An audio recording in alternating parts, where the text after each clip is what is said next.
우리 구약시대 부유한 사람 꼽으라면은 바로 욥을 꼽을 수 있죠.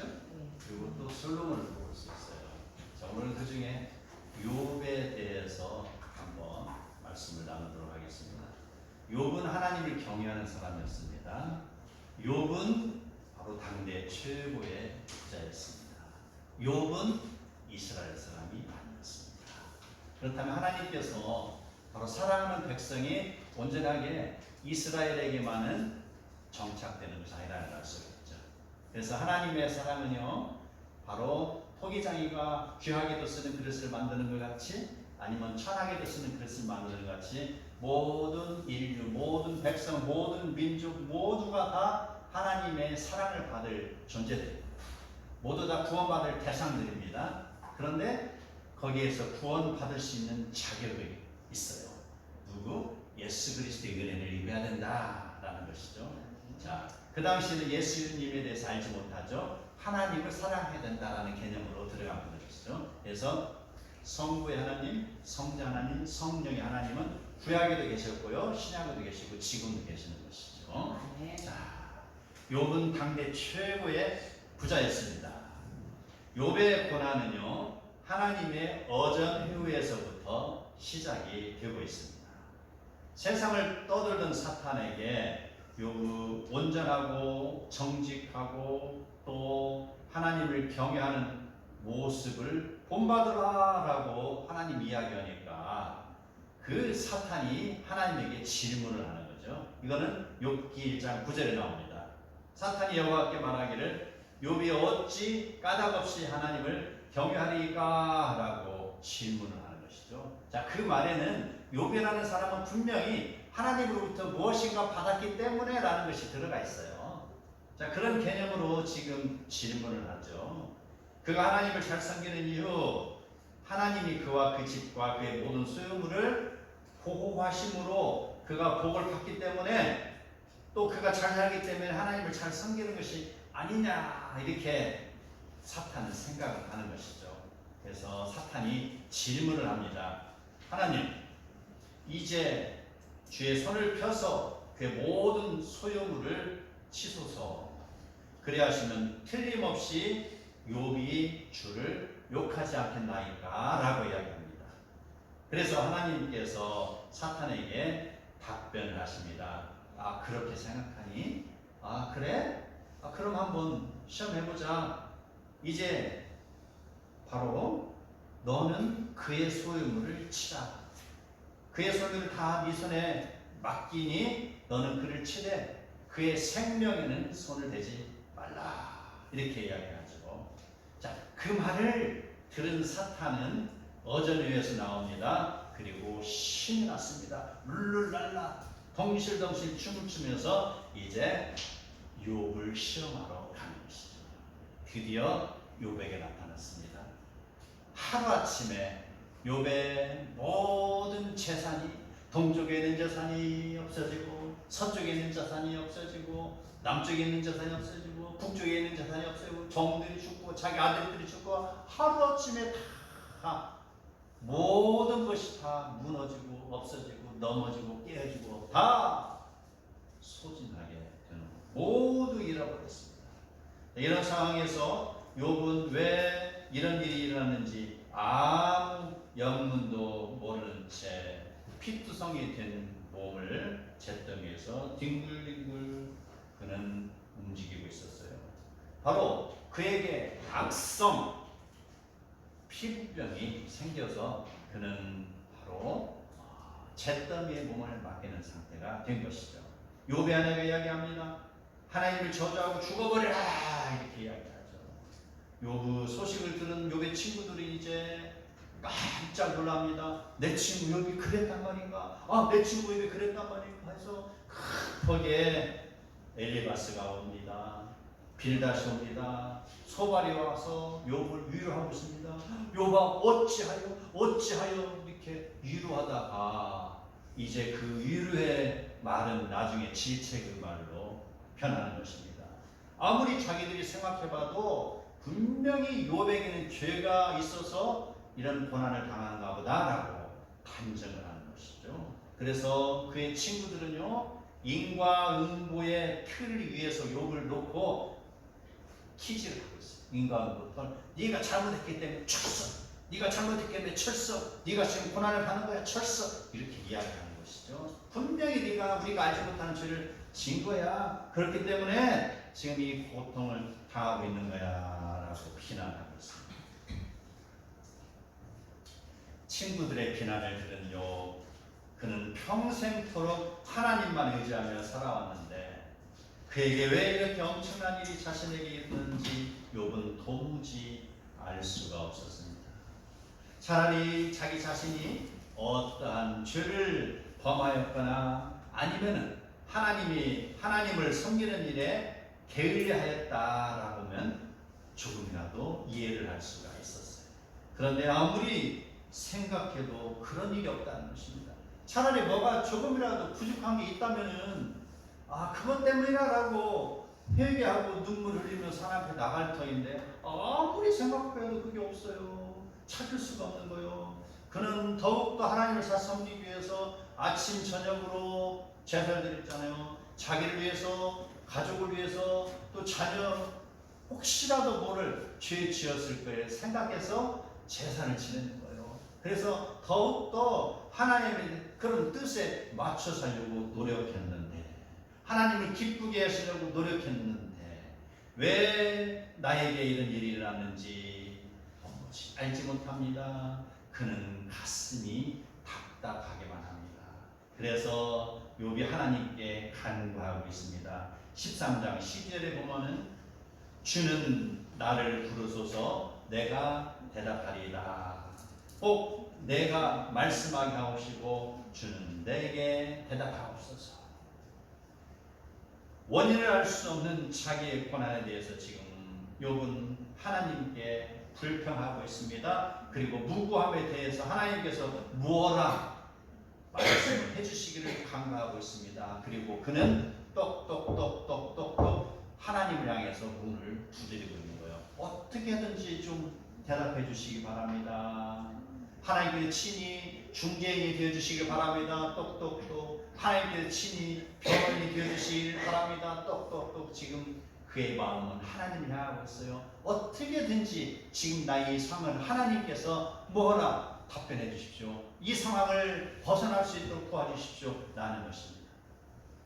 욥은 자기의 신앙과 현실의 차이 속에서 왜 이런 일이 일어났는지 알 수 없어서 하나님의 음성을 듣기를 원하고 있던 것. 자, 그러한 욥은 이제 37장에 이르도록 아무런 답변을 들을 수 없었는데 드디어 하나님께서 침묵을 깨고 나타나시는 게 38장부터입니다.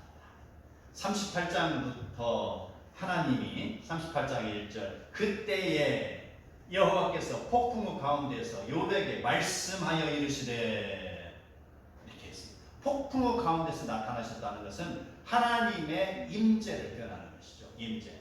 에스겔에게 나타났던 것이나 엘리야에게 나타난 것이나 나홈 선지자에게 나타났던 것이나 이런 하나님의 나타나심의 모습이 그냥 아무 표시 없이 나타난 게 아니라 폭풍을 일으켜서 나타냈다. 바로 하나님의 전지하심을 지금 표현하는 것이죠. 왜? 인간의 느낌을 하나님이 느끼라는 것이 인간의 느낌으로. 그렇게 나타나셔서 욥에게 말씀하십니다. 그리고 38장 2절에 그게 하나님이 말씀하십니다. 무지한 말로 생각을 어둡게 하는 자가 누구냐? 지금 외치고 있어요. 자, 이 말씀은요. 지금까지 자기가 죄 없다고 주장했던 욥을 나무라는 말씀이죠. 무지하다라는 말은 지식이 없고 아둔하다는 말과 같은 뜻입니다. 그 지식은 바로 하나님을 아는 지식이 없음을 나무라는 말씀이죠. 욥이 비록 의인이라 할지라도 하나님의 헤아릴 수 없는 능력과 주권의 섭리를 짧은 인간의 경험과 지식에 의해서 이해하려고 하는 것들, 그런 잘못된 생각들을 지금 질책하고 있는 것이죠. 자, 인간의 3차원의 인간의 머리로 하나님의 섭리를 지금 네가 모르는 가운데서 지금 나를 원망하고 있구나라는 것이죠. 그렇다면 하나님은 지금 욥에 대해서 사탄에게 내어준 거잖아요. 테스트하고 있는 거잖아요. 시험하고 있는 거죠. 그런데 욥은 그걸 모르잖아요. 자, 하나님의 어전회에서 일어나는 일들이라는 것이죠. 테스트하는 것은 지금 하나님과 사탄밖에 모르잖아요. 그런데 이 어전 밑에 있는 욥은 인간 세상에서 그걸 이해할 수 없어요. 그리고 그의 친구들은 어때요? 그의 친구들이 질책하고 있지. 인과응보의 그 잣대를 가지고 저울에 올려놓고 기지를 하고 있다고 하잖아요. 지금 전혀 하늘의 뜻과 지상의 뜻은 지금 차단이 되어 있어요. 그래서 욥이 지금 불평하고 있는 것이죠. 근데 하나님은 지금 내가 널 지금 테스트하고 있는 거야. 그래 내가 지금 너의 짧은 지식으로 나를 원망하고 있구나라는 거. 내가 너를 지금 테스트해서 너를 분명하게 너를 쓰기 위함인데 너는 그것도 모르고 지금 나를 원망하고 있니? 라는 질문이죠. 욥을 향한 질문이 단순한 질책이라고 하기보다는 욥에 대해서 깨달음을 또 회개와 회복을 이끄는 그런 가르침에 더 무게를 두는 것이 하나님께서는. 그래서 하나님께서는 원래의 상태로 욥을 회복시키기 전에 이제 그에게 구원과 회복에 합당한 마음의 상태를 지금 갖추도록 인도하고 있습니다. 욥이 스스로를 의롭다고 여기고 있는 것에 대한 반응으로 욥의 의는 스스로에게 의해서 주어진 것이 아니라 하나님의 은혜에 의해서 주어진 것이라고 말씀하고 있는 것입니다. 그러므로 하나님은 욥의 교만을 꺾으시는 것이죠. 네가 지금 의롭다고 생각하는구나. 네가 너의 노력이나 너의 어떤 능력으로 의로워질 수 있니? 그거 아니다. 너가 의롭다는 것은 내가 너를 의롭다 칭하는 것을 네가 의롭다는 거야. 네가 너의 힘으로 햇빛을 옮길 수 있니? 너의 힘으로 공기를 만들 수 있니? 너의 힘으로 바람을 일으킬 수 있니? 너의 힘으로 토양에서 식물이 자라게 할 수 있니? 아니다. 네 힘으로 할 수 있는 건 아무것도 없다. 너의 힘으로 네가 스스로 어떻게 의롭다 할 수 없다라는 것을 지금 하나님이 욥에게 가르쳐 주는 것이죠. 그래서 하나님께서 드디어 38장 3절에서 이렇게 이야기하죠. 너는 대장부처럼 허리를 굽고 내가 너에게 묻는 것을 대답할지어다. 자, 대장부처럼이라고 하는 것은요, 바로 9장 35절에 나타납니다. 욥의 당당함으로 나오라는 것이죠. 대장부처럼 당당하게 내 앞에 나와라. 어떻게 나오냐? 허리를 묶고 나오라. 허리를 묶고 당당하게 나오라. 이거는 어떤 일을 하기 전에 허리띠를 허리에 묶고 그 모습입니다. 무슨 일을 하기 전에 바로 시작하기 전에 준비 태세죠. 그래서 분명히 나의 하는 말을 듣기 전에 너는 그 말을 들은 태세를 취하고 하라 이 말이죠. 내가 네게 묻는 것을 너는 대답하라. 지금까지 욥이 질문한 것은 많은데 하나님이 지금까지 한마디도 응답하지 않으시고 이제 오히려 욥에게 질문을 던지십니다. 자, 욥에게 질문을 던지시니 화법은 바로 그 듣는 자로 하여금, 독자로 하여금 이해를 끌어내는 그런 화법입니다. 질문에 그런 질문을 위한 질문이 아니죠. 그 질문을 통해서 그를 이해시키는 것이죠. 답을 이야기하지 않습니다. 오로지 질문만을 가지고 그 스스로 답을 찾아내게 하는 것. 자, 예를 들자면은 마태복음 6장에 공중의 새를 보라, 들의 핀 벽화파를 보라. 이 말은 무엇일까요? 공중의 새를 보라. 그러면 보라. 아, 공중의 새가 파다닥 아름답게 이게 날아가고 있네. 그걸 이야기하는 거 아니죠. 공중의 새도 그날 하루하루 먹을 걸 하나님 주신다 이 말입니다. 들의 핀 백합화를 보라. 아, 백합화 아름답다. 지금 그걸 이야기하는 게 아니에요. 들의 핀 백합화도 하나님께서 하루하루 먹이시고 가꾸신다 이 말이죠. 바로 그런 화법을 가지고 이야기하죠. 하나님이 그것을 어떻게 먹이고 어떻게 피는지 바로 그걸 통해서 너는 하나님의 섭리를 발견하라 라는 내용을 그런 화법으로 지금 욥에게 이야기하고 있습니다. 너는 대장부처럼 허리를 묶고 내가 하는 것을 두 눈으로 보라는 명령이기도 합니다. 이러한 질문은 바로 38장 4절에서부터 41장에 걸쳐서 장황하게 펼쳐지고 있습니다. 그 질문의 내용, 오늘 7절까지 내용을 보면은요, 내가 땅에 기초를 놓을 때 너는 어디 있었느냐 이 말이죠. 자, 하나님께서 최초로 땅을 세우실 때 이것을 가리키는 것이죠. 자, 그 말로서 창조의 근원이 하나님으로부터 났다. 너는 창조사에게 동참하지 않았을 뿐만 아니라 너는 그때 태어나지도 않았다. 그러니 너는 아무것도 모른다 이 말이죠. 그렇기 때문에 너는 하나님의 일을 논쟁할 자격조차 없다. 지금 그예요. 자, 거기 이어서 두 번째 나오는 거, 누가 그 도량법을 정하였는지를 너는 아느냐라는 질문입니다. 자, 이 도량법, 땅을 측정하는 측량법을 의미하는 것입니다. 그래서 어떤 때는 측량, 어떤 때는 측지 이렇게도 표현하죠. 현대 용어로는. 너는 그것을 아느냐라는 질문. 땅을 측정하는 것은 하나님 외에 누구도 할 수 없는 것이죠. 누가 잣대를 가지고 땅을 측량합니까? 누가 이렇게 전자 시스템으로 탁 하면 레이저가 촥 나가죠? 끝에 탁 보면 지금 5m, 5m 60 이게 딱 정해 지금. 근데 레이저가 어디까지 가냐 이 말입니다. 땅이 높디 넓은데 누가 그걸 측량하냐 이 말입니다. 아무도 할 수 없다. 감히 시도할 수 없다라는 것. 그의 측량틀을 띄울 수 없다. 바로 그러한 것이죠. 어느 누구도 그걸 할 수 없다. 집을 지을 때 그런 터를 받기 위해서 이 측량줄을 띄우는 것처럼 땅에 누가 측량줄을 띄우겠느냐. 누구도 그걸 할 수 없느니라라는 것이죠. 그것의 주체는 무엇에 세웠으며 그 모퉁이들은 누가 놓았느냐라는 질문을 합니다. 땅을 지을 때 무엇을 주체로 삼았냐 이 말입니다. 무엇으로 가로 세로 모퉁이 돌을 삼았냐라는 질문입니다. 땅을 생각해 보시오. 우리 집을 지을 때는 땅을 파고 기초를 세우잖아요. 흙을 파고 거기에다가 철근을 엮고 콘크리트를 부어주잖아요. 어떤 때는 바위를 심고 그 위에다가 기둥을 세우잖아요. 이게 주체입니다. 그런데 집은 그렇게 짓는데 이 집은 어떻게 만들어졌냐 이 말입니다. 어떻게 네가 그걸 하느냐? 요바 네가 그걸 하느냐라는 거. 우리 아는 분 있어요? 아는 분 있으면 제가 큰 선물 드릴게요. 어떻게 땅을 지었어요?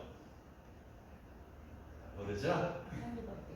네? 하나님밖에 모르죠. 하나님 우리에게 알려줬어요. 말씀으로 줬다. 쉽죠. 이스라엘에 있었다. 이게 전지전능하신 하나님이 하시는 일입니다.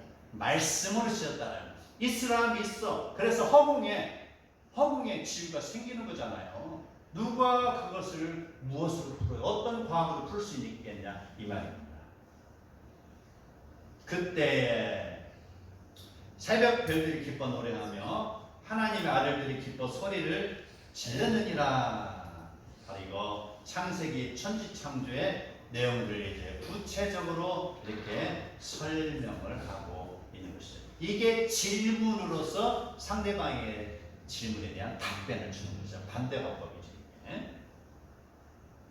우주를 만드신 분이 하나님이신 것을 알려주고 있습니다. 하늘과 땅과 바다를 만드신 분이 하나님이신 것을 말씀하고 계십니다. 땅의 너비와 깊이를 말씀하는 것이 아니고 이어서 말씀하는 것이고요. 이어서 하시는 말씀은 바람과 물과 토양에 대한 내용과 그리고 인간의 힘으로 길들일 수 없는 것들, 바로 들소, 타조 이런 속성들까지도 이야기했습니다.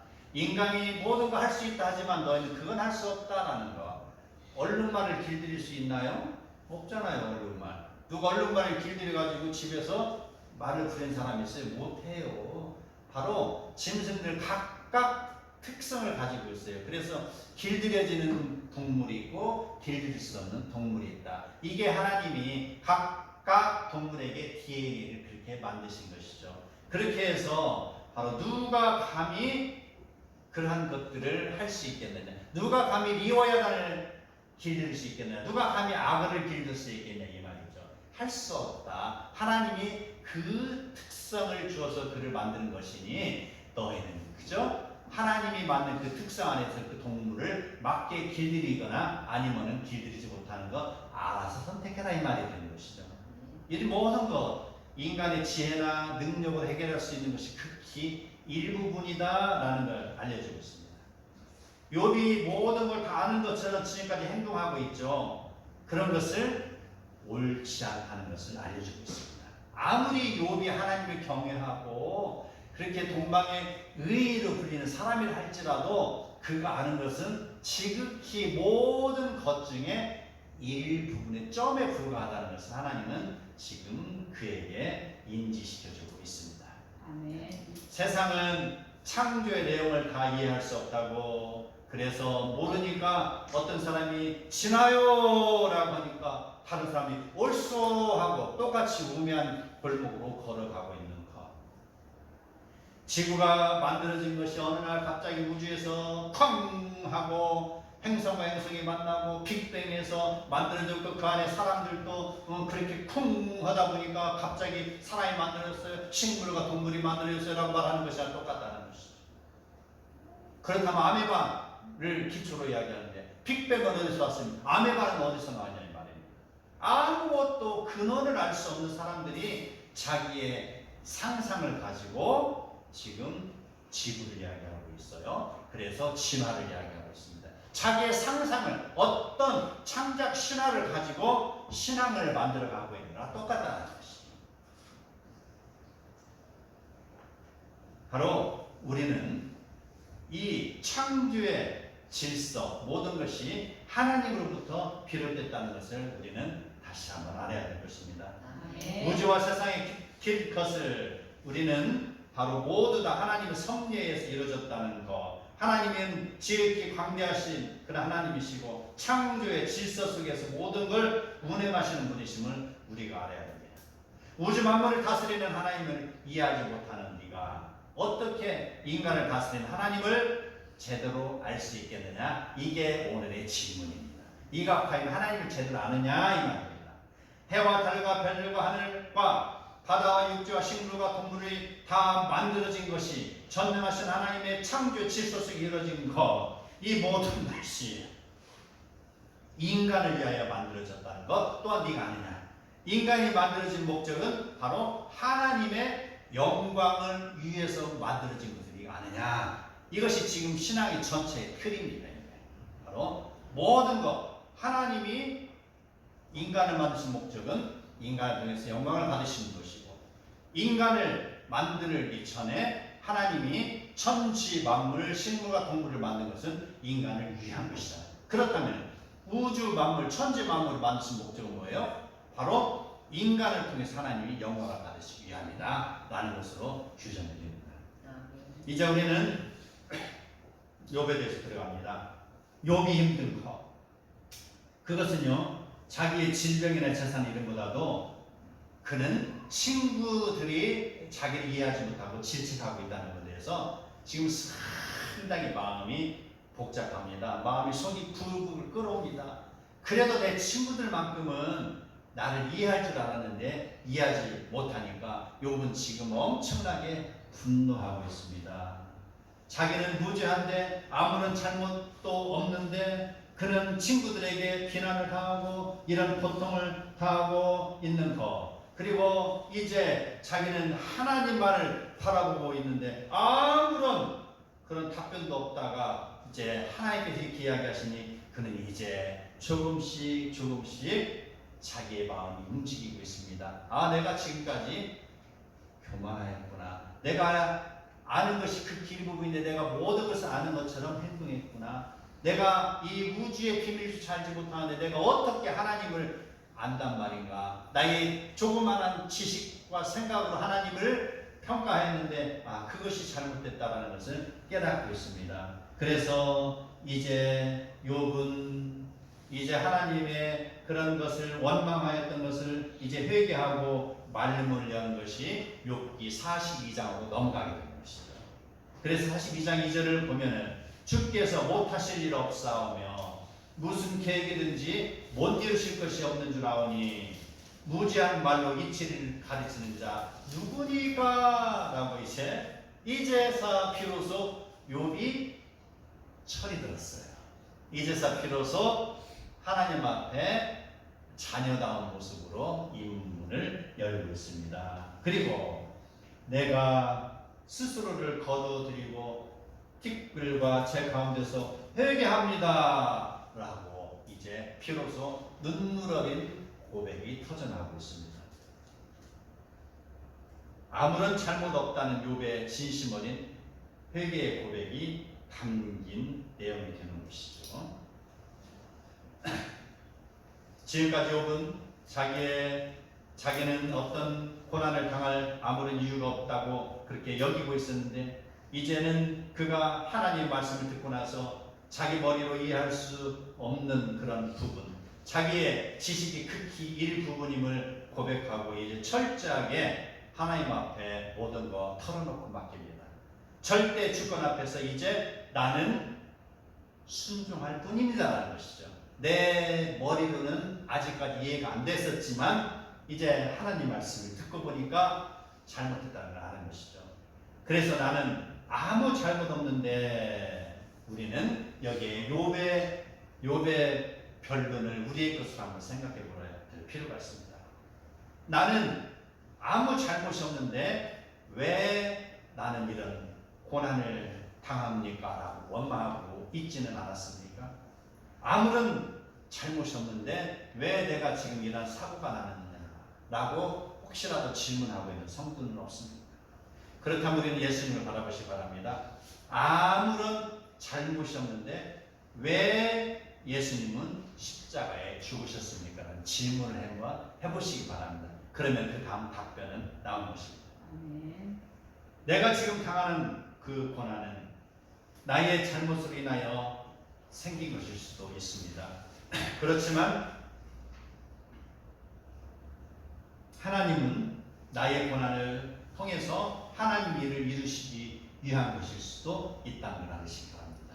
내가 다 알 수 없어도 하나님의 섭리를 발견하시기 바랍니다. 아멘. 로마 병정들의 박해를 피해 땅속으로 피해 들어가 살았던 카타콤 성도들을 생각해 봅니다. 그들은 영원할 것 같았던 로마 제국이 끊임없이 기독교인을 핍박하며, 그리고 기독교인들이 죽어가는 현장에서 술잔을 기울이며 즐거워했던 로마의 황제 원로원들, 그들의 고통, 그들로부터 나오는 핍박을 피해 카타콤 성도는 바로 지하 동굴로 숨어 들어갔죠. 그러나 어떻습니까? 그 몇백 년에 걸친 카타콤의 고난, 그 로마 교회 성도들은 몇백 년 동안 끊임없이 눈물의 기도를 흘리고 있었죠. 왜 내가 당하는 고난입니까? 그런데 하나님의 계획은 바로 그 로마, 철도 같은 로마가 바로 무너지는 것을 발견합니다. 무엇에 무너져요?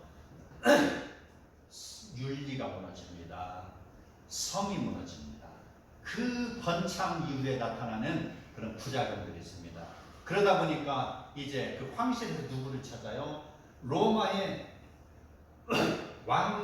왕자를 결혼시켜야겠는데 로마가 다 타락해가지고 순결한 여인을 구할 수 없어요. 그래서 듣다 보니까 황제시여, 여봐라, 순결한 여인을 데리고 와라. 황제시여, 로마의 여인들, 처녀들은 처녀가 아닙니다. 다 타락했습니다. 구할 수 없습니다. 그만 방법을 찾아봐라. 한 가지 있긴 합니다. 그것이 무엇이냐? 제 입으로 말씀드리기로 했는데 한번 말해봐라. 내가 너 책임 묻지 않겠다. 황제시여, 저 기독교인들은 순결하다고 합니다. 그러냐? 그러면은 기독교인을 데리고 와라. 그래서 기독교인이 지금 로마 황실로 들어가는 거 아닙니까? 그렇게 해서 1대 3대가 가다 보니까 로마의 황제들은 이제 기독교인 어머니 밑에서 자라는 황제가 되는 거예요. 그러다가 로마가 어떻게 돼요? 기독교 나라가 되는 거 아니냐고. 이 날을 하나님이 기다리시냐는 것이죠. 바로 내가 다 알 수 없지만 하나님은 그 날을 계획하고 계셨던 것. 저 북한에 있는 지하교회 성도들 지금도 75년 동안 꿈쩍 못하고 있죠.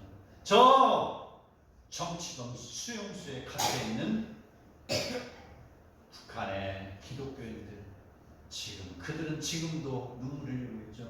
왜 나는 이렇게 고난을 받고 있습니까? 라고 울고 있지만 우리는 다시 한번 질문을 해봐야 돼요. 하나님의 섭리가 어떻게 작용이 되냐고 라는 것이죠. 내가 알 수 없지만이라는 것이죠. 하나님은 그 백성을 지금 내가 할 수 없는 어떠한 방법으로 인도하고 계시는 줄 아셔야 될 것입니다. 아멘. 우리는 모든 것을 성경 말씀에서 답을 찾아야 됩니다. 우리의 지식과 상식으로 이해할 수 없는 그 어떠한 것들, 그러한 것이 바로 성경에는 다 기록이 되어 있습니다. 시퍼렇게 출렁이는 홍해 바다를 가르시고 물을 벽두로 쌓은 것처럼 하나님 물을 쌓으시고 바닥을 바람으로 말려 백성을 지나게 하신 하나님, 바로 하나님의 3차원의 세계를, 바로 하나님께서는 3차원의 세계를 살고 있는 우리를 통해서 하나님이 역사하시는 걸 바라보라는 것이죠. 그 일을 통해서 하나님이 이스라엘 백성을 구원하신 것처럼 지금 내가 어떤 당하고 있는 고난을 이해할 수 없지만 너는 그걸 통해서 하나님의 섭리를 발견하는 것입니다. 저 산의 나무, 제가 충주에 처음 왔을 때 추운 겨울이었습니다. 산 꼭대기를 바라보니까 산에 있는 나무들이 다 벌거벗어 가지고요, 이렇게 산 꼭대기에 황량하게 보이더라고요. 황량하게, 지금 칙칙하게 보이잖아요. 황량하게. 그 추운 겨울날 그 나무들은 왜 옷을 벗고 있어요? 추운데 옷을 입고 있어야죠. 왜 벌거벗은지 여러분 아십니까? 우리는 희미하게나마 비움에 대해서 그거를 생각해 볼 필요가 있습니다. 나의 욕심을 다 비우면 어떠한 엄동설화과 같은 고난이 올지라도 이겨나갈 수 있는 힘이 주어진다고 하나님은 자연을 통해서 우리에게 말씀하시는 것입니다. 자연의 이치를 통해서 우리를 교훈하고 있는 것입니다. 지금 내가 겪고 있는 이 고통, 질병, 가난, 이 고난이 왜 내가 겪어야 하는지 나는 알지 못하지만 우리는 그 이유를 다 알 수 없어도 하나님이 나를 통한 계획이 있으신 것을 믿으며 살아가시기를 바랍니다. 아멘. 때로는 나의 잘못이 없어도 모함을 당하기도 합니다. 강도질이나 도적질을 당하기도 합니다. 때로는 나의 불찰로 인하여서 깨어지고 넘어지기도 하지만 때로는 나의 어떠한 그런 잘못이 아님에도 불구하고 인생에서 이러한 내가 이해하지 못할 일들을 만날 수도 있습니다. 그러나 그 고난을 통하여 좀 더 성숙한 신앙인으로 부르신 하나님의 음성을 들으시기 바랍니다. 아멘. 날마다 주님 앞에 엎드려 기도하시기 바랍니다. 아멘. 매주 매월 그날을 기억하며 기도하시기 바랍니다. 날마다 시간마다 순간마다 하나님과 소통하고 넘어지지 말라고 부르시는 하나님의 음성을 들으시기 바랍니다. 복음서가 있습니다. 날마다 숨쉬는 순간마다 내 앞에 어려운 일 보내 주님 앞에 이 몸 맡길 때 슬픔 없네, 두려움 없네. 인생의 어려운 순간마다 주의 약속 생각해보네.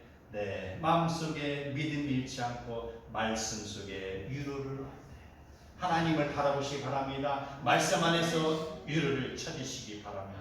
아멘. 내가 지금 겨울산에 벌거벗음같이 지금 욥과 같은 고난을 당하고 있지만 주님 앞에 감사함으로 나가시기 바랍니다. 아멘. 다 알 수 없어도 나는 오늘 새벽길을 걸으며 주님의 전으로 걸어갑니다.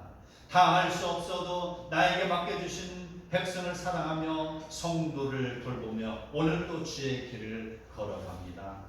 다 알 수 없어도 각박한 세상에서 나의 방법으로 살아가지 아니하고 주님의 방법으로 살아갑니다. 다 알 수 없어도 오늘 주어진 나의 인생길을 나를 위하여 걸어가지 아니하고 주님 나를 위하여 걸어가는 역사의 하루를 살아가시기 바랍니다. 그러할 때 하나님이 욥에게 모든 것을 회복해 주시고 갑절의 복을 주신 같이 하나님의 말씀 붙들고 오늘도 그 길을 걸어가며 순종하는 그런 자들에게 욥에게 주었던 갑절의 복이 주어지기를 축복합니다. 아멘.